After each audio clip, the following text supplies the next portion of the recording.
तो म्हणतो देव पक्षपाती नाही, कारण त्याच्यासाठी इस्रायल असेल, विदेशी असेल, कोणी असेल सारखेच आहे, कारण तो देव आहे आणि देवप्रीती आहे.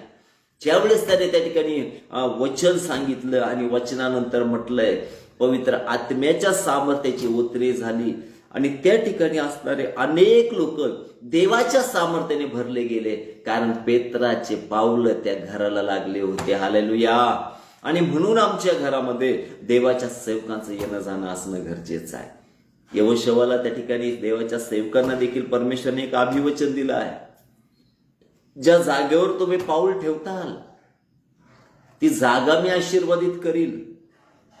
ज्या घरामध्ये तुम्ही जाताल ते घर मी आशीर्वादित करील. आणि तो परमेश्वर अलौकिक रीतीने ते करत आहे. जे ज्या कुटुंबामध्ये आमचं जाणं आहे, ज्या ज्या कुटुंबामध्ये आम्ही प्रार्थना करत आहोत, त्या प्रत्येक कुटुंबाची परिस्थिती हल्लेल्या परमेश्वराने